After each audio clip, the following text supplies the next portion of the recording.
don't tell nobody, but I got lazy, and I started the stream a little bit early. I said I was gonna start the stream in 10 minutes, and I started the stream in 7 minutes. I was also a little extra naughty because I was waiting here, and I fed the bugs one more time. So now they're at 17 lifespan instead of 16 lifespan. Ooh! And we're running out of bananas. Welcome to Rogue Galaxy. I want it to be over a little bit, like, deep in my soul, like, partially. I like this game. But man, I am not looking forward to the fact that once we're done with the stream and we get that fancy schmancy assy newy bug, I'm gonna have to go through and grind that motherfucker up for like 3 to 4 hours. Maybe 2 hours, it's kind of a rough estimate. I was actually talking about it in my Discord, because I was like, how long does it actually take to fucking train up a bug? Because you gotta train them to ace rank first. Because you don't want to feed them until they've maxed the, like, the level cap. So you gotta, like, level them up all the way first. So then you get them all the way to level up first, and then you have to just sit there and fucking, like, idle in the goddamn bug feed menu until they can eat all the way to where their lifespan's done. So I'm just like, how long would that take? Because unlike all the other times, I can't just feed the bugs sporadically throughout reality as time progresses without my consent. I have to just sit down there and fucking buckle down and do that shit. So I'm gonna need to sit my ass down and fucking feed some goddamn bugs. So we're gonna do a little bit of timing of an experiment. Oh god, we're doing this bug again. This happened while I was, grinding for revelation flow items, namely the mermaid scales. For some reason, C right on my stick doesn't turn the camera, or it doesn't turn it very fast. I can turn the camera left, and as long as I don't angle it 100% of the way, I can go 99% I can't. But the moment I put it to full, it just jitters to a stop. And I have no idea what the fuck caused this. Because I was just sitting there, see right now, I'm holding the stick fully right. This is me like, see like 90%, 100%, 90, 100. And like you can get a fast camera turn, but I don't know what the fuck caused this to happen. Because I was literally just sitting around in a fucking field next to a goddamn log grinding mermaid scales, and somehow my turn camera right function of my C stick broke. But like only inconsistently, because let me tell you, the entire last stream this wasn't a problem. I have no idea what causes this. And I can move the stick all the way, so like right now I have the stick all the way to the right, but it's also down a very slight amount. Like I'm getting a goddamn proper angled Firefox notch in goddamn Smash Bros right now, level of input specificity. But that still registers. It's only when it is 100% straight right does the input go dead, and I do not fucking understand why. It's not like it's my controller's busted, because it was working goddamn last time. I've played fucking a little bit of Ephemeral Fantasia. That game's also kind of garbage. Oh man, let me fucking tell you, I got something to say about Ephemeral Fantasia, because I need to run my mouth, because this is gonna take a while. So I know it ain't my controller being busted, so I don't know what fucking black magic has this shit caused, but now I'm gonna have camera issues, because I'm gonna need to continue to cycle the like, I'm trying to turn it right, and so I'm just cycling it between top right and top left. Or down right and down and upright. Just right, but with an angle every time. Also, hi, Scion. I see you lurking, boy.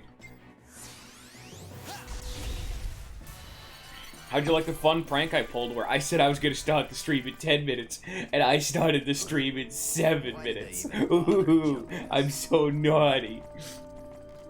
There's no point worrying over whether it's Anyway, so I started playing fucking Ephemeral Fantasia. Way to call, yeah, I gotta call out the lurkers, you know? I gotta do that thing that you're not supposed to do, but Ninja gave me shit for doing. You fucking call out post, dude. Hi, Scion. time warps. This place is troubled. I hope you weren't busy or anything and not easily able to type, because now I'm gonna call your ass out because I'm just a good streamer, man. I'm now putting the social obligation onto you.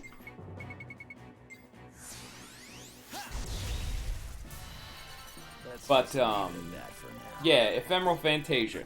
That was that game I was talking about a while back, where it was the game my brother had said was so bad he returned it when he was young after like 30 minutes. They drove the fuck back to Game Crazy, GameStop, whatever the fuck, and returned that bitch. I've started playing it. Wow, it is fucking weird. I would probably call it bad, but it has been, I've literally barely started the game because I've never just sat down and done it, because I almost want to make it like a potential one-off stream.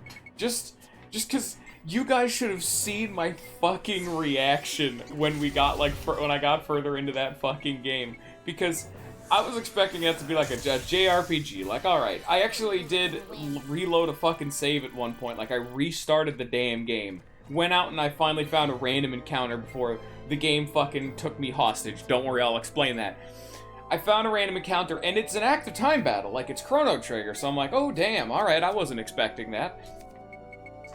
But what the fucking thing is that the game is like Majora's Mask kind of game, where no matter what you're doing, the clock is always ticking.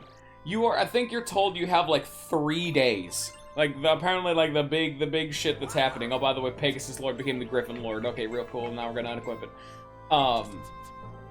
I don't remember the fucking exact amount of time you're given, but it was like 3 or 4 days or something. And, like, I guess, like, the main meat of the game, or at least the intro, will be over those 4 days.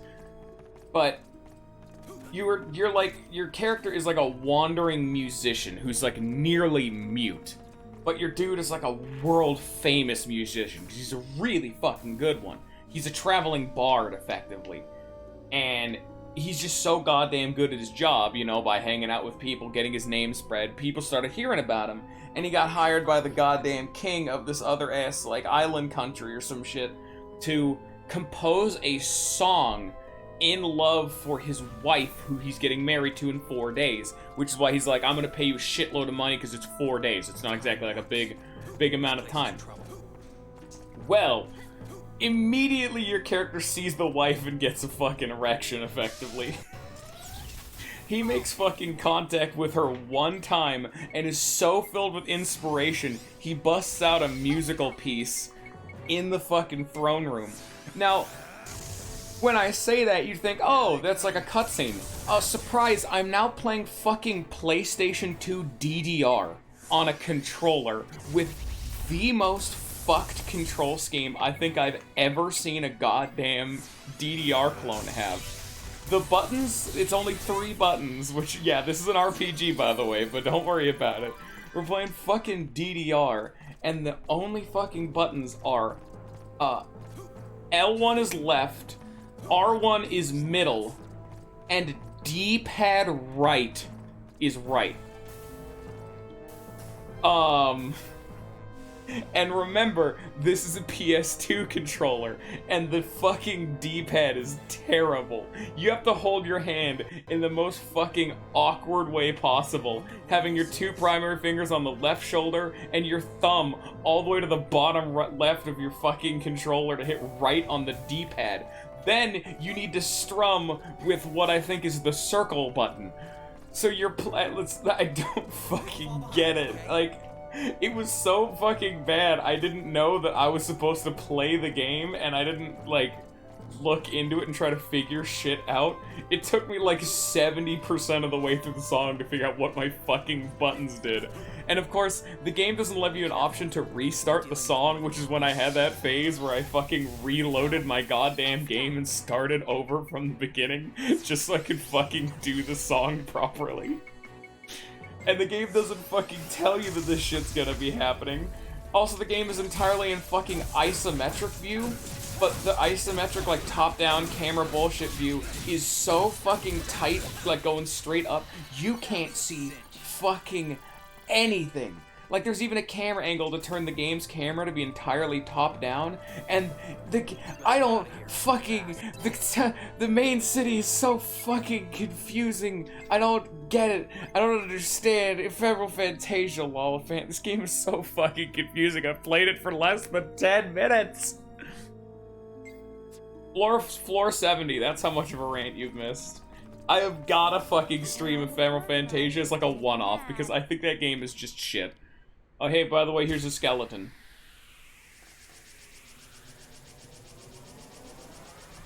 I don't mean now. I want it to be like a Saturday kind of thing. Don't, it's Guillotine Eddie.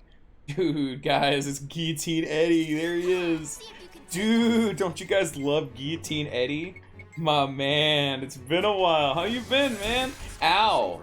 That just did 998 damage because for some reason that hits twice. Fucking break his shield, dickheads.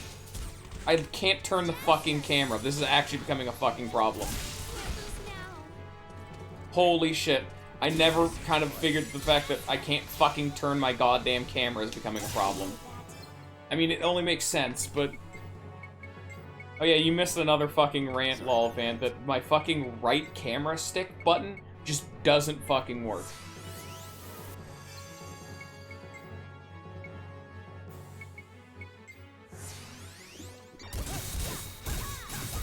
Are you telling me you wouldn't like to see... Scion's always the dude who's like, I really want to see you play a game you don't know yet. I don't fucking know Ephemeral Fantasia. I've literally played what is effectively the tutorial. I have not gotten into a fucking fight yet.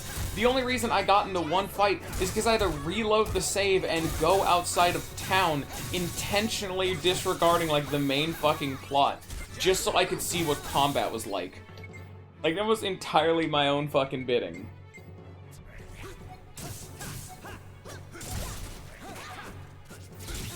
Nice job, Zagram. Or, nice job, Kisala. Anyway, that was floor 70. How do you guys like Guillotine Eddie? And that's what I'm saying, like, Ephemeral Fantasia might be a one-off stream. Golden Sun 3 and probably Xeno... I know Xenoblade Chronicles is really, really fucking long. I don't know if I want to commit to that kind of a thing yet. I got that, like, apprehension, even though it's a franchise I've never touched before. There's apprehension in me bones. But no, Golden Sun 3 and that would probably be like a full playthrough that goes on YouTube, but Ephemeral Fantasia might be a one-off stream that goes for 3 hours and just like, man, this game's fucking awful. Yeah, it depends. Like, I was gonna try it out, because that's the thing with blind games. Because, like, Scion has been over here saying, dude, play Trails of Cold Steel, play Xenoblade, and I can, like, vouch that those games are probably pretty damn good. Or in the case of Golden Sun, it's a game I've heard that was good and I wanted to see the whole game. So both of them had an inherent value of going all the way to the end and seeing a full playthrough blind. But with Ephemeral Fantasia, no one has any fucking expectations. So if the game is just a steaming pile of bullshit, we may or may not even fucking finish the damn game. Who really knows? That's exactly what I was saying. I might do it on a Saturday. Will this fucking devil frog stop moonwalking at me?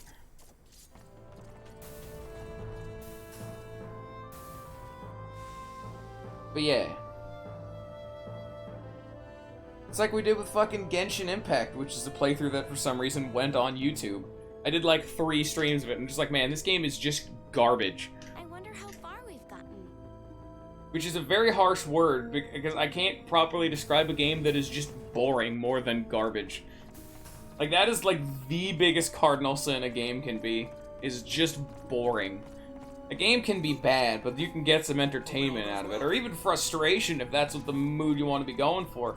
But boredom is the worst emotion to feel. Like, Golden Sun was a fucking rage game.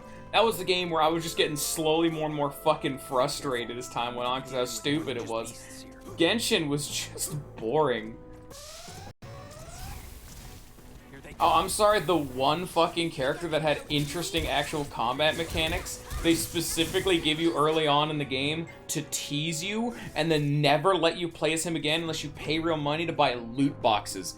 I'm gonna never play that game, even if the game was the most fun game I've ever played in my life. Go fuck yourself. That's actually not true. I probably would have kept playing it if it was fun. Like, if a game was goddamn fun and it was free, I wouldn't mind shelling out a few dollars. But, not for loot box shit. This fucking big sword tan man with fire, he had animation cancels and played like a Warriors game. This motherfucker was from a different goddamn franchise, and that was the sickest shit in existence. And then I even got apparently super fucking lucky on my one free pull, and I got 2 characters, and both of them were boring as piss. I don't give a damn how powerful he is. I want the game to be fun. I'm not the dude who will always min-max the shit out of everything. I want my game to be fun. If the meta is fun, I'll happily engage with it. Why the fuck do you think I played 3 houses in our challenge run with just bows? I find bows some of the most fun you can do in those games because close counter is such an addictive skill. They could have seriously cut the might of all bows by like 7 and I would still be like, yeah, hell yeah, buddy. I can hit everyone at 3 range. I'm a god. I'm tickling everything to death, but I'm a god. And I would have kept fucking doing it. I will happily subscribe into the fun over meta gameplay. That was the big disappointment with the Epic Battle Fantasy playthrough. Like I did the new content and I was trying to do on the hardest difficulty with all the challenges, but I just got bored. I got all the way to the final boss, which was at least nice, so like I saw all the new content, but I just could not be asked, you know? That's, at the end of the day, that is the gold standard all games need to hold up to. Is the game fun? Because that's the fucking, at least the old Nintendo ideology of, if it's not fun, why bother? Why did they even You gotta play a game until you had your fun and then move on. Like for example, no, I don't normally 100% games because I don't give a shit, you know? But if I really like a game and I'm having a lot of fun with it, hell yeah, I'll go for 100%. The amount of games I've 100%, unless 100%ing is just beating the game, is not very much. I can think of Fallout New Vegas, with the exception of one of the DLCs, just because that one came so late I had already kind of gotten burned out. Time Splitters, Future Perfect, Tales of Symphonia, Rogue Galaxy, Skies of Arcadia. 100%ing of Sonic R. Twice. I did say I like Sonic R. There it is. There's the evidence that I have a objectively bad taste. Oh no, all of my points have been refuted in one sentence. That's why I even liked fucking. I hate EA for what they did, but Plants vs Zombies 2 was just fun to play. I can't really 100% that game though. That doesn't really fit into the narrative I've been peddling, but it finishes the point of if a game's fun, I'll overlook some shit, you know? I hate EA, dude, but I do like Plants vs Zombies. I didn't give them a fucking cent of my money though. No, I'm not that stupid, but I played the damn game a shitload. In fact, the only reason I stopped playing Plants vs Zombies is because one, for the longest time, for years, the only way I could play it was through emulation, because I didn't have a phone for a long fucking time. And when I finally got a phone, I realized that the game is absolutely terrible at resolution settings. Because I hate mobile gaming. I hate it. I don't understand how anyone could play anything on a fucking phone. I need buttons, I need like a way of holding it, like it's, like, you know, not a fucking slippery brick designed to be held up to my ear, you know, like a game console. And the game has really bad resolution settings, where the game is, like, longer than it should be. Because when you play it on mobile, you can fuck with the resolution settings and have it be like, have the game be zoomed in. Because the game is effectively widescreen, when the extra width on the left and the right makes the game less enjoyable. Because the entire point of the game is, you know, being a strategy game, so you gotta drag and drop shit onto the board, but now there's dead space on the far left and far right of the board where your fucking fingers are, so now you have to awkwardly reach across your entire ass phone to get to where you need them to be. Thanks. That's literally the only reason I stopped doing it, is because the fucking mobile emulator is absolutely massive of a file. Downloading BlueStacks just to play Plants vs. Zombies took up like a third of my fucking computer or some shit. Probably a massive overestimation, but at one point I did need to say fuck it, and it's like too big.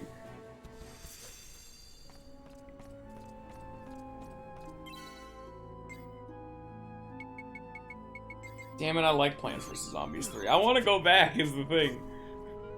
Nothing but tough guys, huh? The game is fun. Ah, shit, no. What the fuck? I didn't hit the goddamn home button. Get out of your controller. I already checked that one. Where the fuck is the goddamn elevator? One up there. Ah, it's probably down and right. Fuck. This is too much.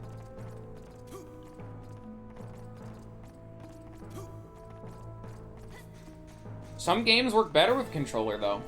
Some work better with a keyboard. Like, shooters are terrible on a... Well, shooters are better on a keyboard and mouse, but certain games are better on a controller. Because, like, platformers are just inherently better on controllers because you have that ease of access with the control stick. And also, a lot of people can play different ways better. Here they come. I mean, yeah, you're totally right. But, let me tell you right now, if you put enough time into it, you get really fucking good at it. When I was a young lad, I was a god at shooters on controller. I can't do that shit at all now. I'm so much worse at it.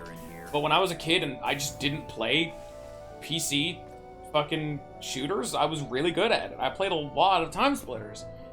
I was just good at it, you know? And yes, aim assist.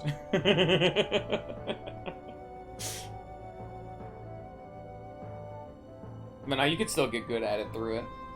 Like, if anything, you guys, I don't know if you guys were there for it, but we did do a few sessions of Time Splitters on the Discord with Lag. Lag can also confirm how fucking awkward Time Splitters 2 control scheme is, not even accounting for the fact that we're doing it on a controller. Like, holy shit. And I was just good at it. Like, you know, it was the GoldenEye style, but like carried over onto the GameCube. Yeah, no, it was genuinely terrible. No, I'm not talking Future Perfect, because we also did Future Perfect. Future Perfect has the modern, you know, right stick for aiming, controlling the camera, and the left stick for moving your character. Nah, this was the old-fashioned style, where you need to hold the L button to be able to move your camera within the screen like I'm doing right now. You couldn't do this on Time Splitters 2. It was an awkward time. Nothing but tough guys, huh? And yeah, motion controls can be good for certain things. As long as it's small, like the gyro aiming is apparently one of the fucking best ways to aim in anything, as long as you're stationary. Gyro aiming, which I've never touched before, is like the gold standard of aiming. I wonder where this is. It's why the Legend of Zelda games on 3DS apparently have fucking amazing aiming controls now. Because they use gyro aiming. And it's literally like tilting the controller as if you were aiming an actual bow, and it works swimmingly, apparently. It's like, good on them. That's not anything I would ever have expected. Who would have fucking thought that, like, the 3DS has some of the best aiming for shooters?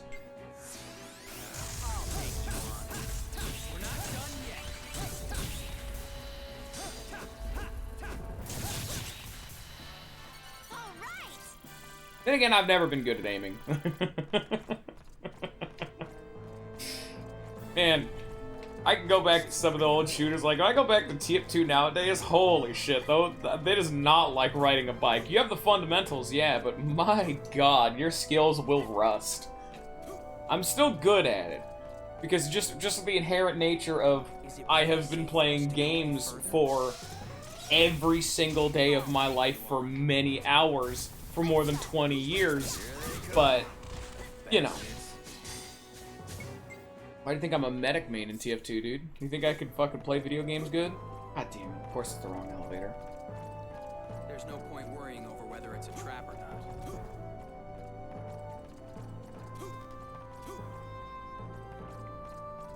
I thought Paladins died or some shit. And I hate those kind of games usually. If it's not the fucking game made by Hi-Rez, isn't that the Smite? Treasure. Isn't that the fucking other one? I thought that game just like died. Or was it one of the fucking other ones? I know there's a shitload of this generic ass like Overwatch type shooters. I fucking hated Overwatch. Despite the fact that I love TF2, Overwatch was terrible. And it was mainly for things that were like totally controllable that just people don't really talk about. You want to know fucking You want to know one of the least relevant complaints I think I've ever seen anyone see, but like completely killed my enjoyment for that game? Overwatch's visual clarity. The game has so many particle effects and just abstract, flashy garbage. It is genuinely incredibly difficult in certain situations to tell what the fuck is going on. What ability is your teammates compared to an enemy's? Who is what? With the addition of skins, particle effects flying everywhere, you have to use voice commands, yeah, but which one's the fucking goddamn, like, I don't know, Junkrat Death Ball, and which one's the big fucking, I don't even remember bullshit, but shit's just flying fucking everywhere. That's the thing that TF2 never fucking had. The best example I saw of it was, a video talking about, of course it was talking about, like, it was actually talking about TF2's art style, and they directly compared that one to Overwatch. Not even talk about the Jump Fest, but it was literally take any game of TF2 and Overwatch. Any game you can think of, as long as, like, people are playing the fucking game, you know, obviously. Like, let's have a little caveat on this one, that people aren't just dicking around. And just take a screenshot. Like, go to a fucking YouTube or some shit. Go to, like, some comp match or some shit like that, and pause the game. Tell me what you can see what's going on. What side of the map are you on? Which team is winning and losing based on map elements rather than the HUD? What teammates are which and where people are going, what's going on? And do the same to Overwatch, and you'll randomly just get, like, explosions of fucking color and noise on your screen.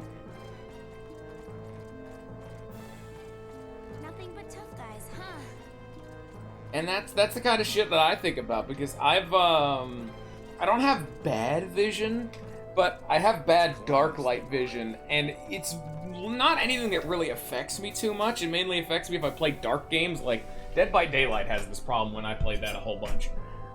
But all that has done for me is build a sickening annoyance for games that have terrible visual clarity. Like, I don't have bad vision. And my vision is only like is only like maybe 2% of the time ever actually adverse affected by things. But it has built this massive fucking pet peeve of mine, because I can only imagine how much worse it is for people who can't see as well as I can.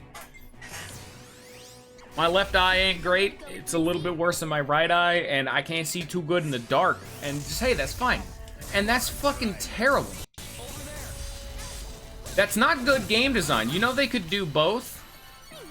I'd rather use my eyes than use my ears, because your ears can fail you, and because, hey, guess what? Counterpoint to that, I have even worse hearing. I'm just gonna pile on the fucking me problems, huh?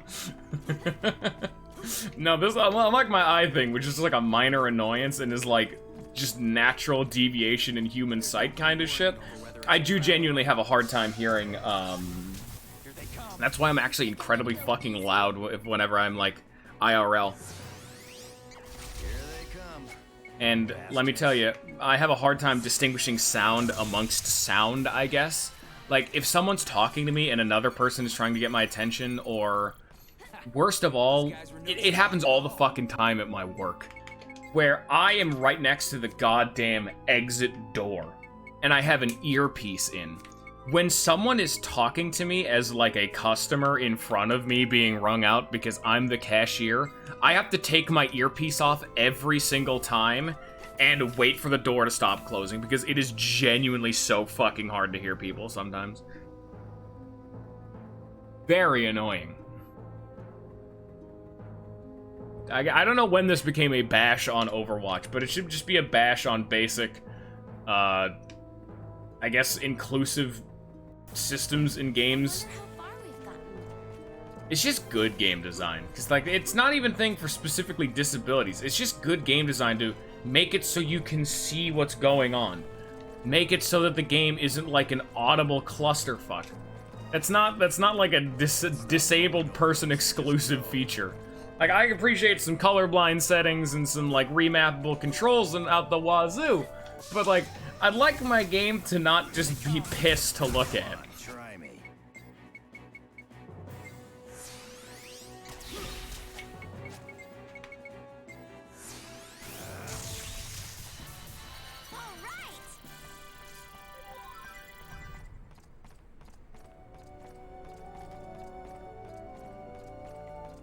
place is pretty old.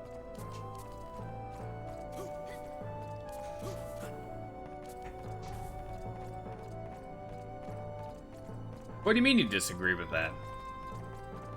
You disagree with games being optimized for basic human enjoyment?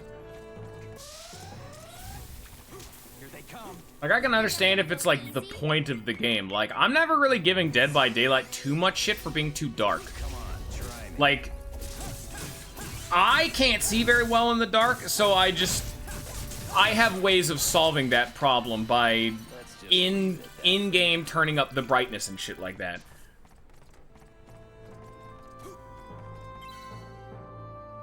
Is this the obligatory, I disagree, refuses to elaborate further, leaves the Discord. We never hear from Scion again.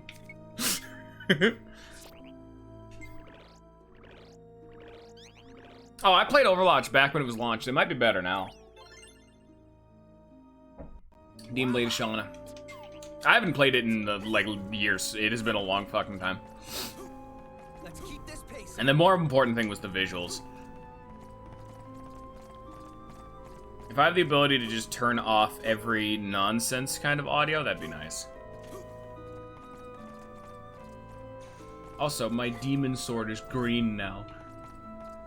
Man, this is too much.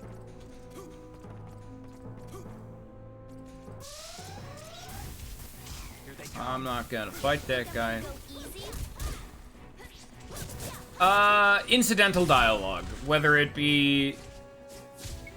Because it happens a lot in TF2, but TF2 is not quite... because the game has such great visual clarity, and just hearing a class typically lets you know what's going on. Overwatch is just a bad example of it, honestly. Like, I can't give a specific Overwatch example, but characters that just run their mouths when they don't need to. And incidental dialogue that is too loud and overbearing to be able to hear other important and pertinent information. Like, a big part I know of, like, competitive TF2 is actually audio levels masking. Because when you play comp TF2, a big thing with it is masking uber charges, which is the medic fucking invincibility button.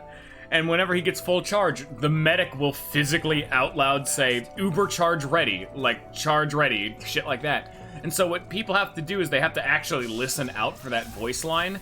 And so then counterplay happened where people will, intentionally do other voice lines at the same time as they get full uber charge, because the medic can only say one thing at a time. What a waste of And time. they can stop him from saying it by saying something else, which is just neat. How many people are there on this ship? See, that's what I'm talking about. That's like the kind of thing that's more relevant in something like Dead by Daylight.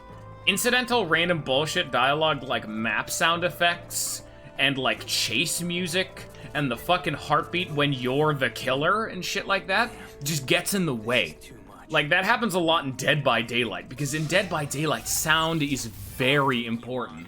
Like what you're saying right now, like the sound of someone's footsteps and breathing is very relevant, because, like, if you're the killer, you're like a big murderer and you're trying to find the survivors. You gotta, and they're like, their job is to be stealthy or to run away from you.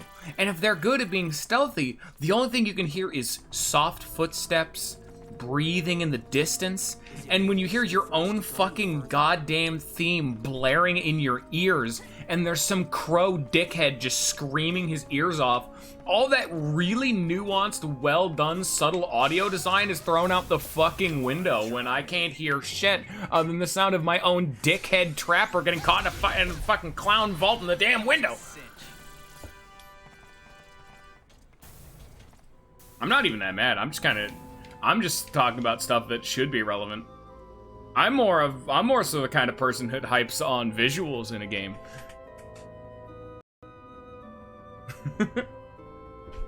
As I said, Overwatch was a bad example. Dead by Daylight does have audio. Audio occlusion and audio mixing is just kind of a problem in the game, making it a bit harder. It's not necessary, it's a very small thing, because holy fuck, Dead by Daylight has other problems, but it was tangentially related, which is why I kind of went off on it. The big thing I had was visual clarity. Like, playing Overwatch was just an unfun experience to look at. and dying because I don't know what's going on is not fun. It happens in a lot of games. It's not even just like I remember looking at some screenshots. I think it was like the new Halo game or something. And they have so much bloom and all this like blown out colors and shit, and by like upping the texture of all the models, it actually makes the games way fucking harder. I think it was like the Halo 1 remake or something. Because the original Halos were so low poly and so much more muted, it was very easily able to be discerned what is an enemy amongst the geometry. But looking at footage of that game, it is so much harder to tell what's a fucking enemy in that game. Also, floor 80. Hey, we got this guy. But now he has Autumn.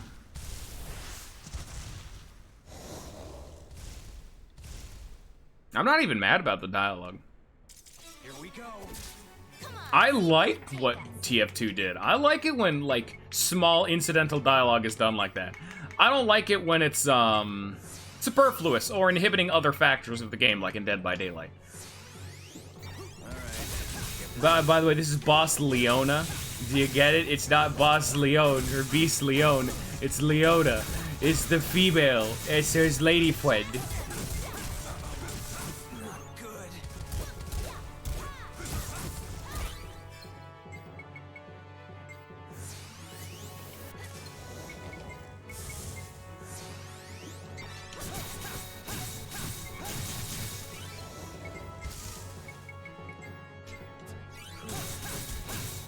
Dead. Floor 80 done. Also, Forrest, why are you here? I thought you said you didn't want to see Rogue Galaxy. I mean, I really kind of just clicked that. I mean, I don't mind that you're here, but I thought you didn't want to be spoiled because, oh shit, I got a Discord message. Who's it for? Oh, it's my brother. Let's see. It was a meme that I've already seen before. Okay, bye, Voice. Thank you for dropping by. I'm sorry that I reminded you that you hate my stream. No, please stay, Force.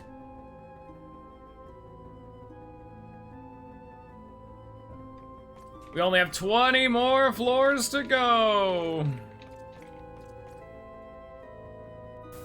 See, this is why, even if my points are petulant and small, which they are, I've never once been one to fucking mask that. I need shit to talk about, man.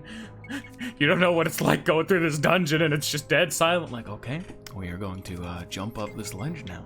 Oh, we have gotten into a random encounter with 4 ghouls. I'm going to use Supernova to kill all of them. And now the fight is over. Oh, would you look at that? Kisala's kicks got another point of fire damage. Very interesting. Now, I like superfluous dialogue if it doesn't directly negatively impact other mechanics. Like I said, it's only a bad thing when it's impacting the game negatively. Which really is the most generic fucking terminology possible, but you kind of have to get broad as fuck. Because otherwise it becomes, you get niche examples where it's not true. Yeah, your characters don't really talk in dialogue, other than the very beginning where they say, "Here they come." Shit like that, but that's when, like, the fight's still starting. And who fucking... Bastards. And who fucking cares, you know?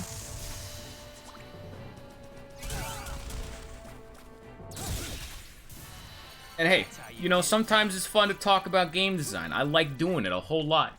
That's why I find it neat that Ninja's a game man. Because hey, I'm the fucking dude, like Ninja's the dude who's read a shitload of books. Like he's the book guy. He knows objective game design shit. And I'm the dude who's been binge reading Wikipedia at 3 a.m. game design. Me and him got a lot of different takes, and it's interesting to see that disconnect. You know, it's fun. That is the wrong ability. I have now wasted my AP. I didn't really like Skyrim either. I just found the game boring. And this is why I'm not very good at talking about game design. Skyrim was bad because it was kind of boring. Alright guys, thank you for watching my review. Thank you, please subscribe. I would like $1 billion. Can I get 1 million subscribers by the end of the week? Thank you. Yay!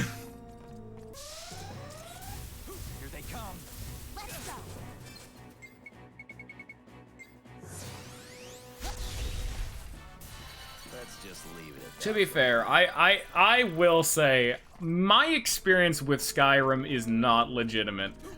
You know what? It's fucking story time. Do you guys want to hear about my fucking Skyrim experience? Because let's go on a fucking journey.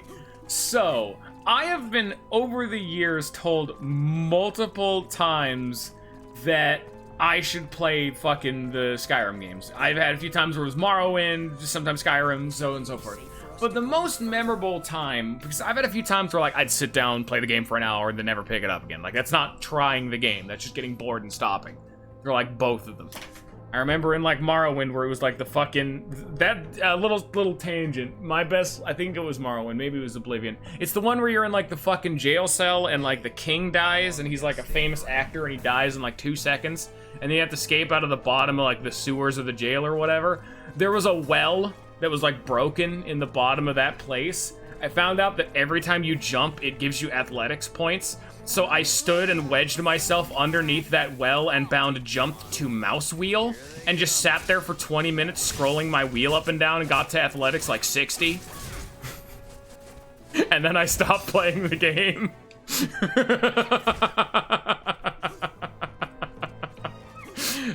That's not the story I wanted to tell, though, but it was fun.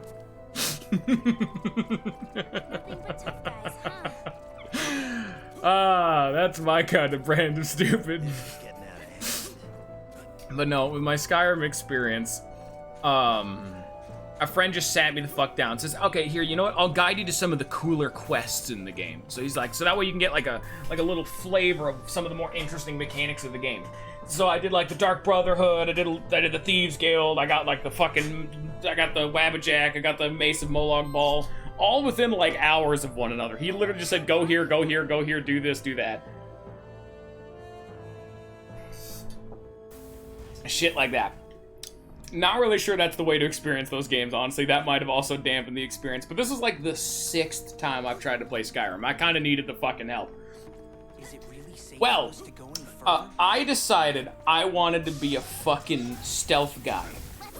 Because, hey, at around the same time, I was dicking around in stealth in, well, the Fallout games. And I find stealth fun sometimes. So I'm like, hey, you know what? I've never done stealth before. This is around the same time I started playing Dishonored. So I was like in the stealth like brain set. But I also wanted to be a fucking mage.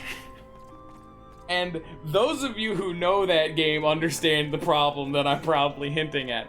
I wanted to be a sneak attack mage. And if you didn't know, magic cannot get sneak attack bonuses because the game is bad. And I pissed off my friend so fucking badly because I just refused to do anything else. I would sneak up on a dude and hit him in the back of the head with an icicle, and it would do the same amount of damage as a normal icicle. And I would just be like, ah, yes, proper gaming experience. I was having a fucking blast of it, too. I love sneaking up on dudes and just turn on flamethrower right into butthole. It didn't do shit, and I usually just died, but I was having fun. And then I stopped playing again.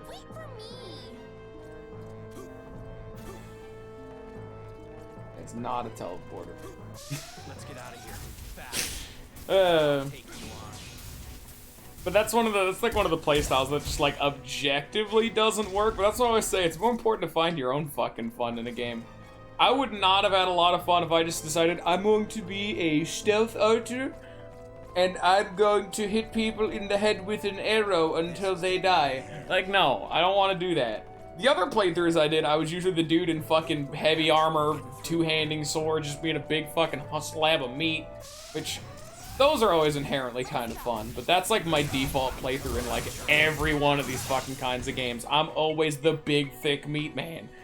So that wasn't exactly a unique experience that was drawing me in. But however, sneaky, terrible mage, now that was a fucking unique way of playing the fucking game. Hell yeah.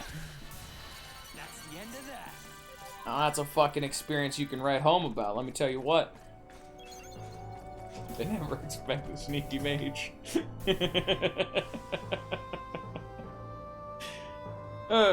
Which is hilarious too, because I had then started playing Fallout 4 and I started doing the same kind of shit where I wanted to be like a stealth melee dude, which, who gives a shit? But then they have like the fucking combat blink ability in Fallout of all fucking things and VATS, and it just broke the game. Fallout 4 is one of those fucking games that you really kind of just gotta break the game. That game, if you know what you're doing, just shatters. And it's one of the things I wanted to do, because I might eventually stream Fallout 4. And I'm gonna say this now because I'm assuming most people will forget, but there is a genuine ass, like, almost game-breaking bug. Especially if you're playing hardcore, where you can't fast travel. You can get infinite carry weight in the game. With an asterisk. So in that game, whenever you are over-encumbered, just like a lot of other games, your default movement speed is technically considered running. And then you can hold down like the sneak button and you'll start like walking or crouching or whatever. Whenever you're over encumbered, you can't run. But Fallout 4 also implemented a sprinting mechanic where you can hold down like L3 or whatever and you'll start sprinting, which is even faster than running. But while you're doing it, it's consuming action points, which is the same shit you use in VATS. There's no point worrying over whether it's So you can't sprint or run when over encumbered. You can only slowly walk your ass everywhere, and it is intentionally very fucking slow. So you can be over encumbered, but good luck there, buddy. Well, in that game they added like upgradable perks and multiple perk tiers, and one of the classic Fallout perks is the perk Strong Back, which gives you 25 things of carry weight. And then if you get Strong Back 2, it gives you another 25, so you have a total of 50 carry weight. But Fallout 4 needed to add more ranks beyond that, so they decided to utilize their same kind of system they had for sprinting. So at like rank 3, you can now run while over encumbered, but while you're running, it costs AP as if you were sprinting. The problem with that, though, is that the game, because it's using the same kind of code, thinks that you are sprinting whenever you are running because it's decreasing your action points by moving. So they use the same kind of code that says if moving, action point go down. But you're not sprinting, so you still gain any benefits you get by not sprinting. That's mainly relevant because all of these come together because there are 4 pieces of armor in the game, 2 of which are exclusive to a DLC, which is why you kind of need a DLC to make it work. It's not mandatory, but it really like brings the set together. They increase your running movement speed by 10%, and sprinting is a 50% movement speed increase. So you can, if you equip all 4 of them, be moving at only a 10% speed decrease while over encumbered. Meaning, as long as you have all of those pieces of armor equipped and you have the Strong Back perk to a high enough rank, then you can effectively be sprinting while over encumbered. But then the spaghetti code goes another fucking layer deep. What you can do is that there is a perk in the game called like Action Boy or some shit, which not only increases the rate at which your action points regenerate and increases your max amount of action points, but this might be a different perk. But there's a perk in the game that reduces the amount of AP used while sprinting. But again, they reused the code for sprinting for the over-encumbered running. So you can gain that perk while over-encumbered, which is normally impossible, reducing your movement speed AP consumption to so low that if you have capped endurance and agility, you can honestly be running for minutes at a time. You can just be moving around at normal ass, almost sprinting speed for like 7 to 8 minutes at a time. And because those perks also increase your AP recharge rate, you then need to stand still for about 6 seconds. So play the game for like 7 minutes at a time, stand still for 6 seconds, and completely mitigate the entire downside of being over-encumbered. You pretty much have infinite fucking carry weight. The main other downside is the fact that you can't fast travel either. Well, if you're playing in hardcore, you can't fast travel anyway. Where this is. And even fucking worse, there's a tier 4 to strong back that lets you fucking fast travel, so who gives a shit about that too? Like, absolutely break the fuck. If you start getting into, if you get like above capped endurance with like the ability books and all that shit, and you take like beer and drugs and all that shit, you can genuinely run forever. You will regenerate action points faster than they will be consumed, literally just giving you infinite carry weight. Which, God, I love bugs like that in games, where you just spaghetti code your ass all the way to God mode. Like, oh yeah, I accidentally increased my fucking carry weight to, you know, infinite. You know, I just have infinite fucking defense, so enemies can now no longer hurt me. I like bug. Oh shit, I heard bugs.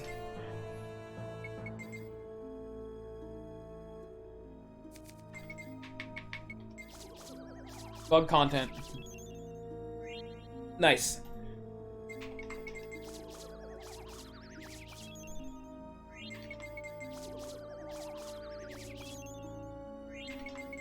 It's actually a funny thing that could happen in Advance Wars. Talking about stacking too much of one stat. Through legitimate means in the game, in Advance Wars, defense is a literal 1-to-1 defense value. So if you have 10% defense, you are taking 10% less damage. And defense is effectively a... I know, right? But no, I'm continuing with the theme of, like, game-breaking shit. So the more defense you have, the better it gets. Well, there's one character that... You can do it in online play, and the other one requires less accepted online terminology and abilities and shit. But there's one character, a chick named Lash, who has the superpower to double her fucking terrain stars for one turn. And terrain stars in the game, depending on the amount of stars there are, give you defense. So 1 star is 10%, and 4 stars is 40%. The only tiles in the game that give 40% defense are headquarters. And you can instantly win the game by capturing the enemy's headquarter. Well, what you can do is you can actually get Lash, like one of her infantries, which is just like a foot soldier. They're literally jobbers. Like anything in the game will kill an infantry. You can get her onto the enemy's HQ and pop her super CO power, and all of a sudden, your dudes are taking 80% less damage. And even more of a secret mechanic, it's just a universal mechanic in that game. Whenever you pop a special power, all of your units gain 10% attack and defense, which then further fucking stacks with the 80%. So you have a 90 fucking percent defense, and you are 1 turn away from winning the fucking game instantly. This is pretty. So, the only way that enemies have to be able to interrupt this bitch and stop her from doing this is you need to do damage to that, infantry. But because it takes 90% less damage, and that is a 1-to-1 fucking value, you need to do enough damage to one-tap the fucker to even be able to do 1 point of damage to it, which is not exactly universally applicable. And then even funnier, if you play with skills, which is a mechanic that's not really utilized in online matches too much, but is sometimes allowed, depending on like what you're doing, there is a skill that just makes you take 12% less melee damage, and then another skill for 12% less range damage, which, yeah, you can equip it to Lash, and you can literally get over 100% defense. Yeah, no, you just win the game at that point. There is actually nothing that can hurt you. Because you can literally do 9,999,999. Like, have an attack increase of hundreds of thousands of trillions, and it doesn't matter, because you are taking 100% less damage. Sorry there, buddy. I know you're literally, like, God, and you're blowing up a planet. My one dude takes 0 damage. You're just dividing 100,000 million billion by 0. So, I just win now. Thank you. Thanks for taking notice. I'll see you next round. I have trouble getting. This is getting out of hand. I love when games let you, if you know what you're doing, just crank the fucking system so far you can break it. Like in Skies of Arcadia, let's keep on fucking going. Skies of Arcadia, you can fucking permanently buy stat ups once you get to the very end of the game. You can buy like a max cap stack of damage increasers, so Vice can literally with a basic attack 2-tap the final boss. Because the damage cap is 9999, so you have to hit him twice and he just dies. Then again, I didn't do that in my Skies of Arcadia playthrough and he was still piss easy.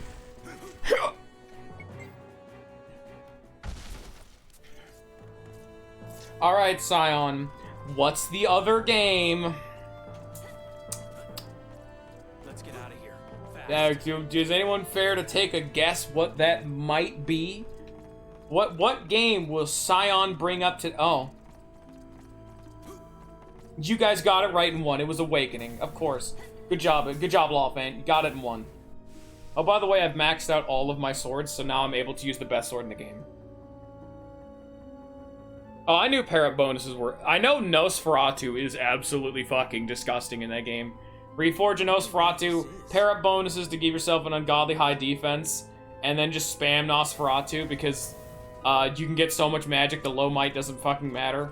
And then as long as you don't die, you fully heal every combat round. So you just park yourself next to an enemy and you win. Was this the right Dark Flyers!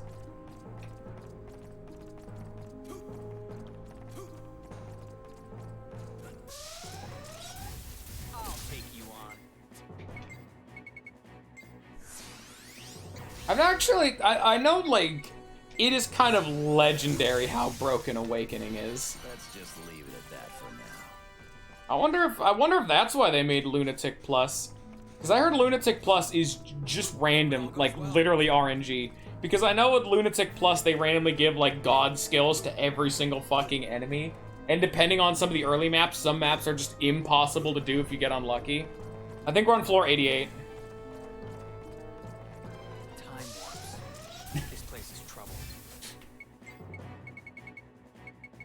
The absolute worst kind of fucking difficulty modifier where they give a random fucking skill to enemies and those skills are busted. I wouldn't be surprised, it just, because that's the thing with Fire Emblem, you can do shit like that. It just takes just such an ungodly amount of effort and RNG manips. Like, as long as you have a 1% chance to dodge and a 1% chance to hit for 1 damage, you theoretically can always win, you know? At that point, it's parrot bonuses, base stats, weapons, and a lot of luck. Reminds me that Mecha made a video a while back of can you soft lock yourself in the Blazing Sword, Blazing Blade, which is amazing because he specifically used a mod that made it to where no matter what, if your team can crit and hit, they will always crit. And if your team has even 1% chance to dodge, they will always dodge. So it effectively made you immune to being like RNG'd. So no matter what, they wanted to see if the game was genuinely soft lockable. And quite a few maps were. Assuming, of course, that they killed every single non-playable character that isn't the Lords, sold every single weapon, leveled the Lords up all the way to level 20, and manipulated having 0 level ups for everything. They had no money, they had all of that kind of shit, and they just wanted to see, can we soft lock it? And oh, hell yeah, they can, but in less maps than you would expect.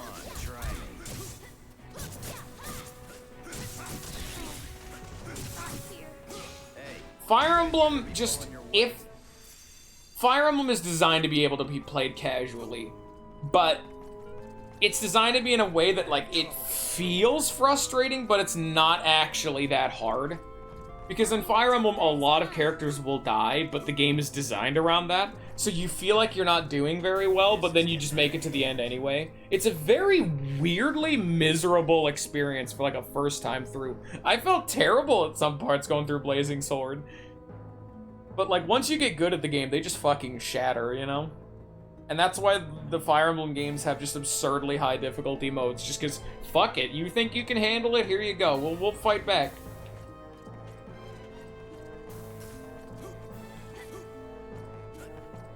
Yeah, like in Fire Emblem Forward. Were you not there for the final episode where I literally said, fuck it, and turned on fast forward and just ran Seliph into the enemy team? Bastards. Not here. Jester. I got so frustrated. Holy shit. It has been a long time since I've been that upset at a game. Like, I don't get mad. I just get frustrated. Like, when I'm mad, I just don't ever get, like, mad, you know? I don't get that, like, blood-boiling rage. I'm just kind of person where I'll just, like, shut down when I get mad and just say, fuck it, this isn't worth it, I'm done now. Kinda mad. Which, yeah, that was FE4. that was FE4. I was just like, fuck it, I don't gotta deal with this shit, I'm done.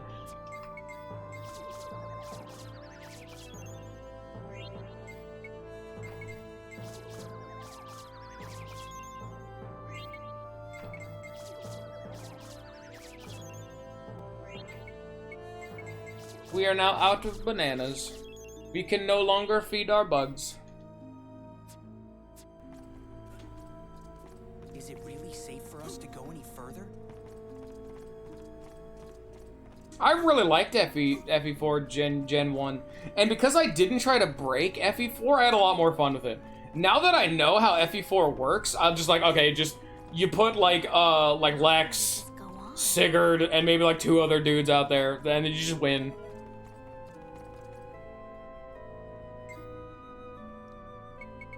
You sell bananas? What the fuck do you mean, in development?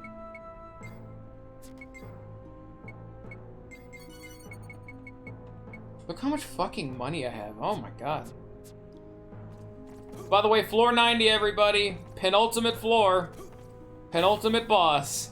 Penultimate content. Only an hour in. Oh my god. That's why I said I wanted to go to floor 50, dude. You guys wanted to start at floor 65.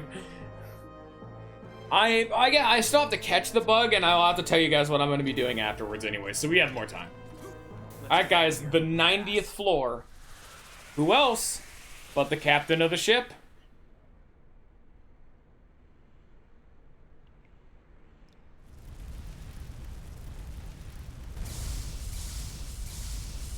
Jabur.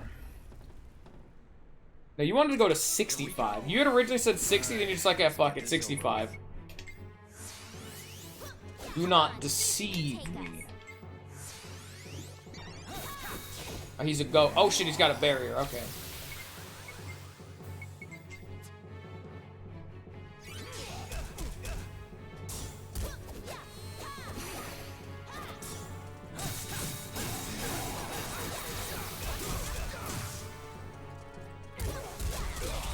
Ow. I refuse. Welcome to Jabor, where fights start getting hard entirely because of bullshit. Like, oh, he just one-tapped my ass. I should have just done better. You know how it is.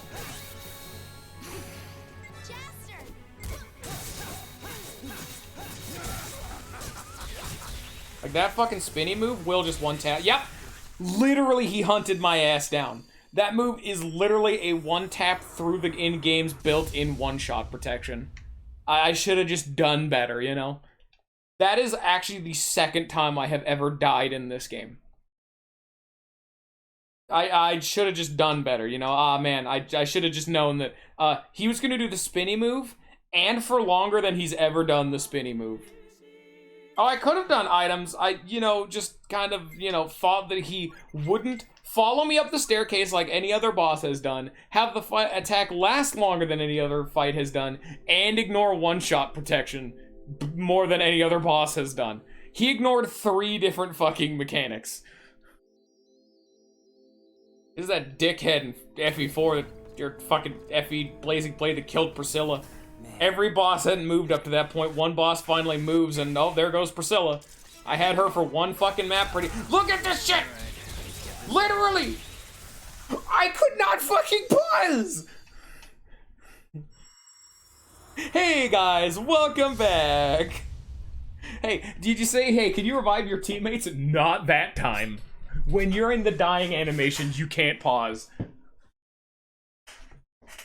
Hey guys, we having fun? Are we having fun yet, guys? Guys, wow, welcome to a boss I don't remember being like actual horseshit. Do we want to fucking talk about it, game? I don't think defense is gonna fucking matter there, homie.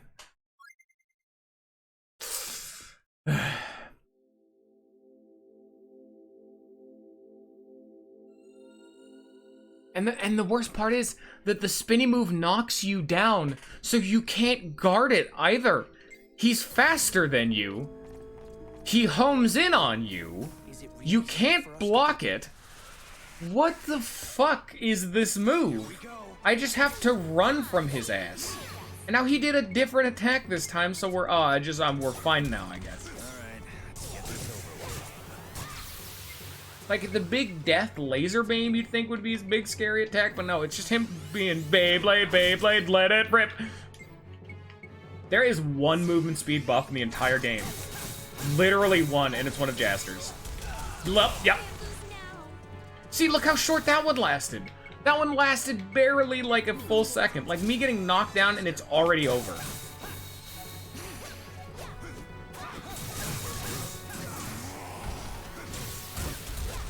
And the big fucking death laser beam that is meant to be his big scary attack that you have to avoid doesn't just instantly kill you.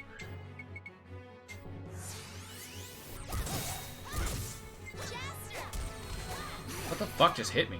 Oh, I guess one of the little ghost balls?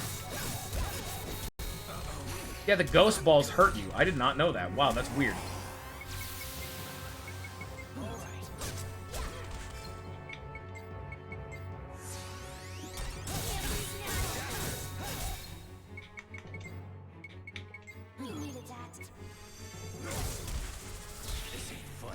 Look how fucking short that lasts! What was up with the fucking other one? I die a lot. Thank God.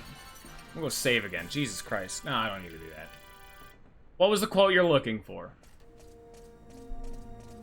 Now keep going. We're getting some quality content with the quotes. Now come on. Try one more time. I'll believe in you. This is getting out of hand. Now let me see. Just have my ghost balls. I gotta fucking find it. Alright, give me a sec. It was quote 41. You were literally like 2 off from the start. You were actually almost right on the fucking money. Yeah, it's 41. How the fuck do you remember my own goddamn quotes, like, better than I do?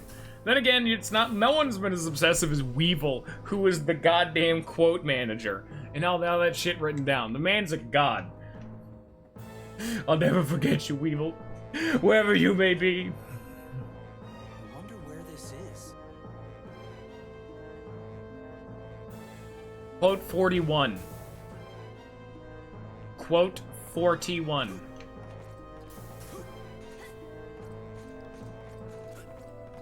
There's no point worrying over whether it's a trap or not.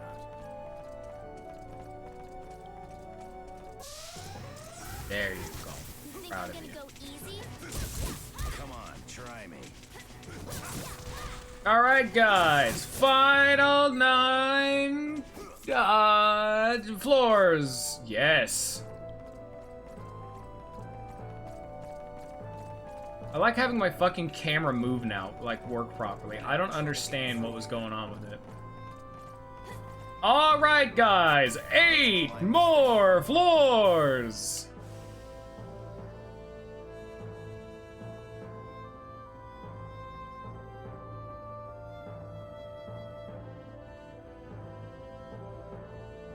Hey, how long we gonna stand around here?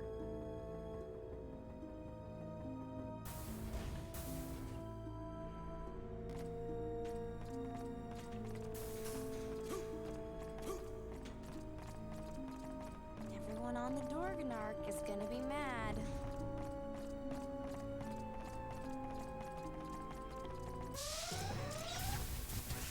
Let's go. I'm at the point where I just don't fucking care about enemies, you know? That shit don't matter no more. It don't matter. Ain't none of this matter. Is it really safe? Everyone knows the ass is where the bugs are. It's where all the bugs are. Damn, all of them.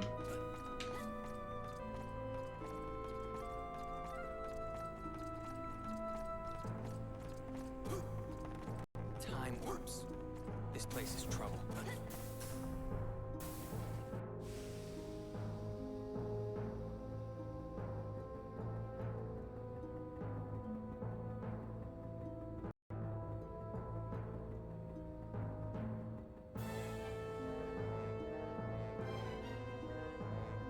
Nice.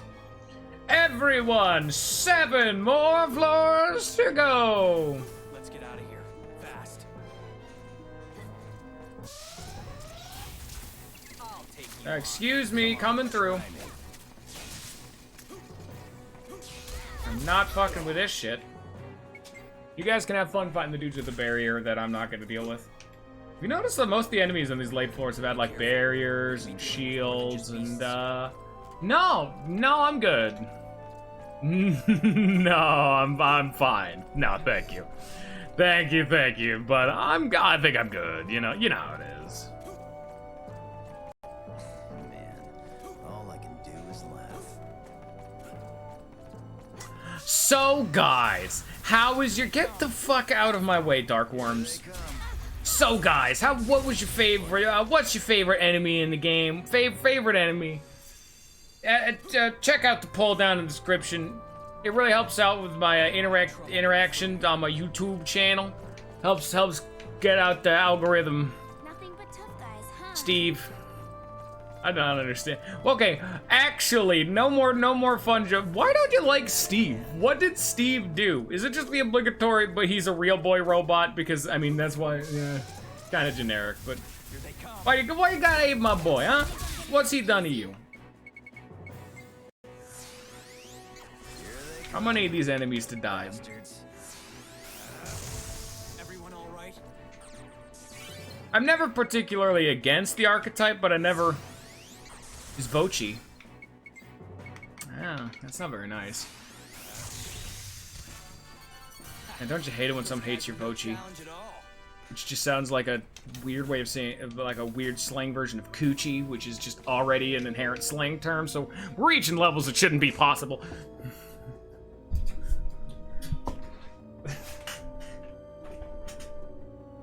Hey, how long we gotta stand around here?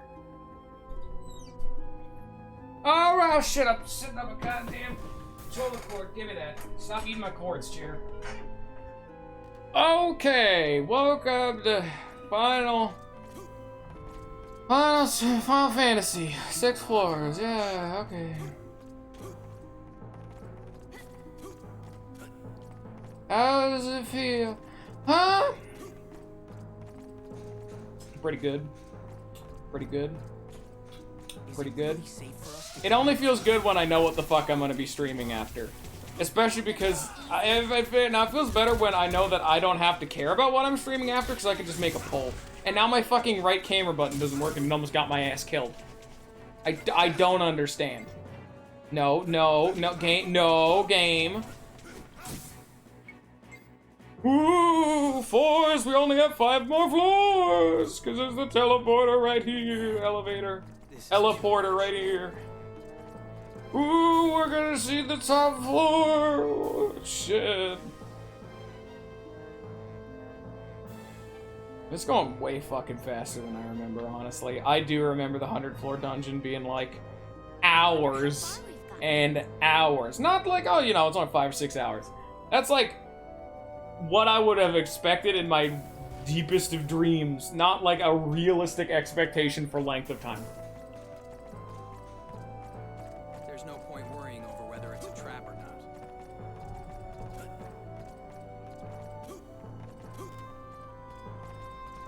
Hey, 4 more. Damn it, we almost got through an entire ass floor with no fucking enemies. Hello, squishy boys. I need to run away. Unfortunately, this game has annoying runaway mechanics, so I need to run away from the fucking elevator and now run the fuck back to the elevator. Like, I get it, but like, I don't get it. You know, you feel me? Feel what I'm saying?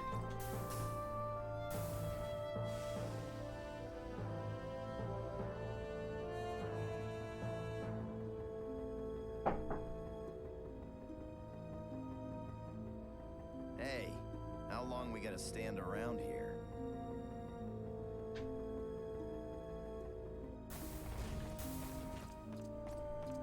4 more floors! Woo! Spooky!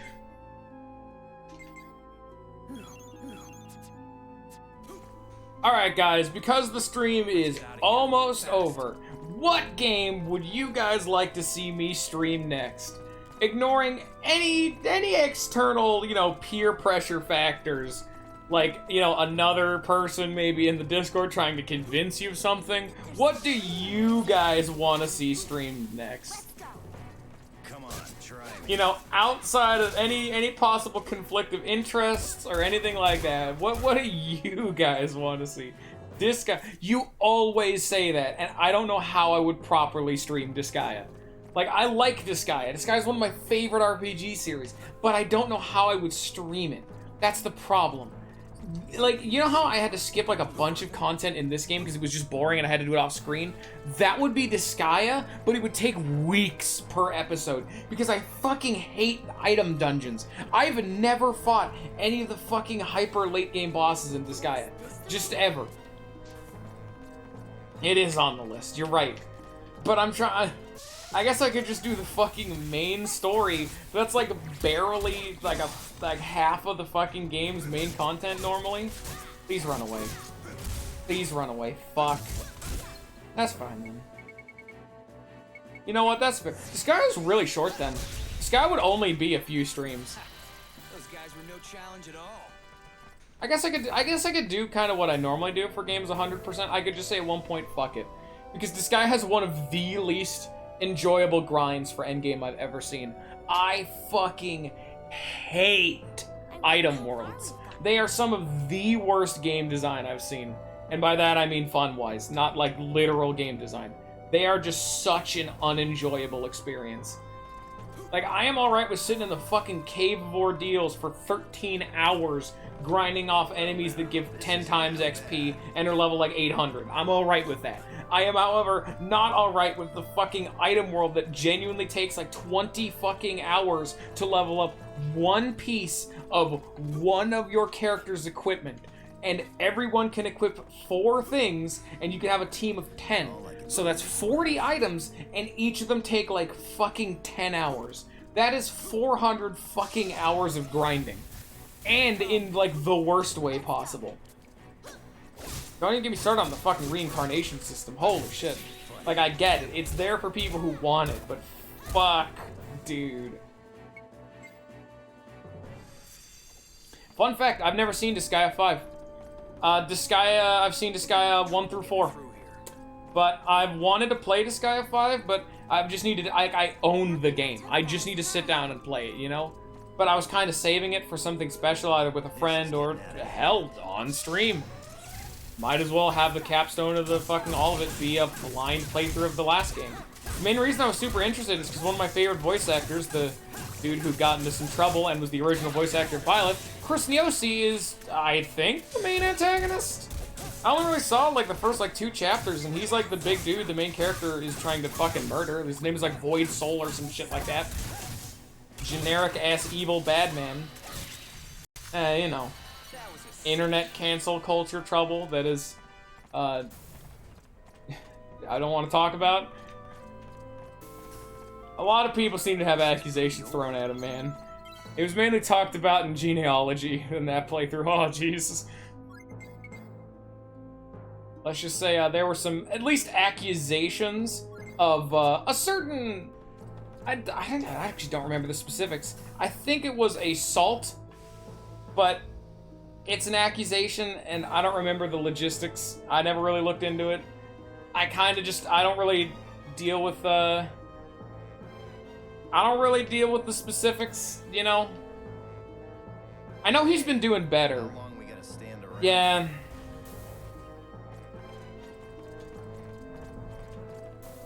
It's one of the things I don't like to interact with at all. I literally do not know the specifics. I don't care. I don't want to know. It's a very, very rough spot, and I'm just not involved with it, you know? I wash my hands of the whole thing. I don't talk about it. I don't interact with it. Don't worry about it. It's like politics, all that kind of shit.